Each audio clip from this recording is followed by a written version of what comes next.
Qu'est-ce qui différencie un community manager d'un excellent community manager? Salut, c'est Rémi, j'espère que vous allez bien. On se retrouve dans cette vidéo aujourd'hui et je vais vous partager ma vision des choses par rapport à ce sujet. Avant de commencer cette vidéo, avant de vous donner directement la réponse, donc ma vision des choses encore une fois, n'hésitez pas à me dire dans les commentaires, donc mettez pause à cette vidéo, dites-moi dans les commentaires qu'est-ce qui pour vous différencie un community manager d'un excellent community manager. Ou alors, qu'est-ce qui différencie un mauvais community manager d'un excellent community manager. Alors, petit rappel pour ceux qui ne le savent pas, un community manager, qu'est-ce que c'est? C'est quelqu'un qui va gérer des communautés sur les réseaux sociaux. Donc, on va avoir des community managers sur Facebook, sur LinkedIn, sur Instagram, sur YouTube, sur Pinterest, etc. Dans le cas de cette vidéo, on va prendre l'exemple d'un community manager sur Facebook. Donc, qu'est-ce qui pourrait bien différencier un community manager sur Facebook d'un excellent community manager sur Facebook? Alors, tout d'abord, qu'est-ce que ça n'est pas? Ce n'est pas le visuel. Effectivement, un community manager qui va faire des visuels beaucoup plus propres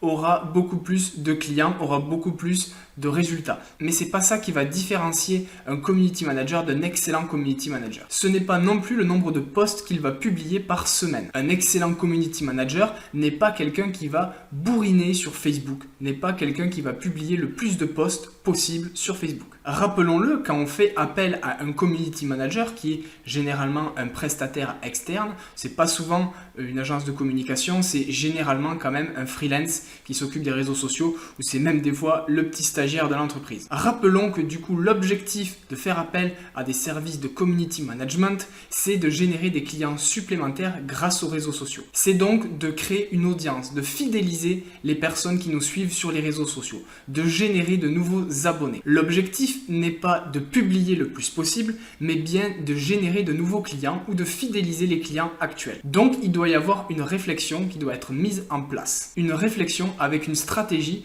précise et des objectifs. Si la seule et unique stratégie de votre community manager c'est de publier 3 fois par semaine pendant un an, ce n'est pas une stratégie. Là, dans ce cas-là, on va parler d'une action qui va être réalisée. Mais quel est l'objectif final ?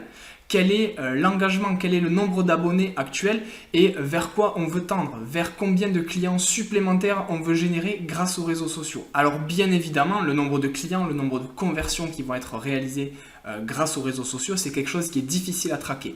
Donc c'est peut-être pas forcément ça qu'on va chercher à améliorer. On va vraiment se concentrer sur le nombre d'abonnés et le taux d'engagement de cette audience. Donc vous l'aurez compris, pour moi, ce qui différencie un community manager d'un excellent community manager, c'est quelqu'un qui va être force de proposition et qui va proposer une réelle stratégie de communication sur les réseaux sociaux. C'est quelqu'un qui va dire voilà, moi je te propose de te créer toute ta stratégie de contenu, donc du coup c'est moi qui vais m'occuper de créer ton contenu, ou je le délègue, peu importe, dans tous les cas ça fait partie de la stratégie, donc il y aura du contenu qui va être publié régulièrement, peut-être une fois par semaine par exemple, et ensuite je vais mettre en place d'autres stratégies différentes qui vont me permettre d'augmenter mon nombre d'abonnés. L'erreur que font la majorité des community managers, c'est de mettre en place uniquement des actions de publication et de programmation de posts qui vont être réalisés. Donc il n'y a aucune autre stratégie que celle-ci, et pour moi j'appelle même pas ça une stratégie,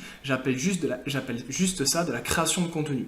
Donc effectivement, on est en train de créer du contenu, il y a peut-être de la valeur ajoutée, on va peut-être travailler sur la notoriété, c'est très bien. Au niveau de la fréquence, on est bon, donc on publie de manière fréquente.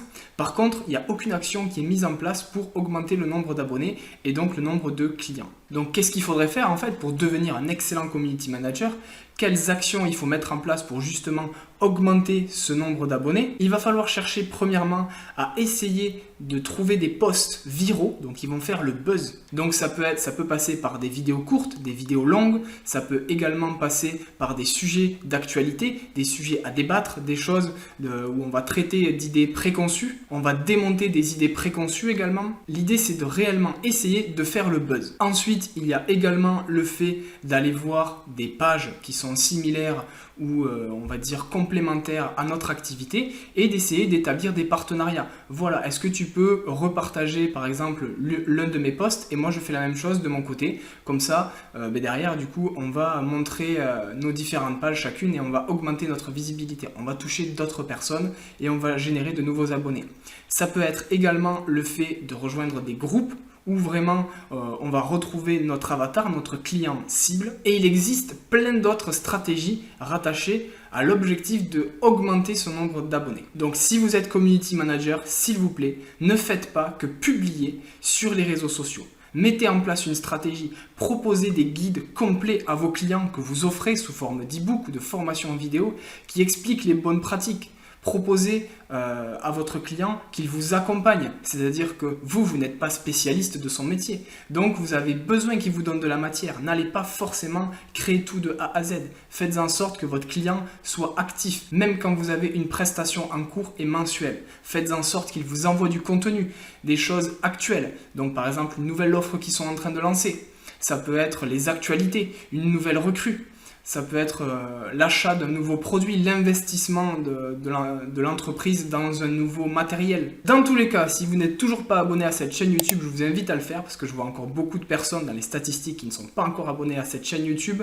Et mon objectif, c'est d'atteindre les 1000 abonnés avant la fin de cette année 2022. Donc n'hésitez pas à vous abonner, ça me fera énormément plaisir. Et si c'est toujours pas le cas, je vous invite à vous inscrire par email. Le lien s'affiche en description de cette vidéo et vous allez recevoir une série de formations vidéo qui vous explique de A à Z comment créer un site internet, générer de nouveaux clients, attirer des clients via les réseaux sociaux. C'était Rémi, on se retrouve de l'autre côté.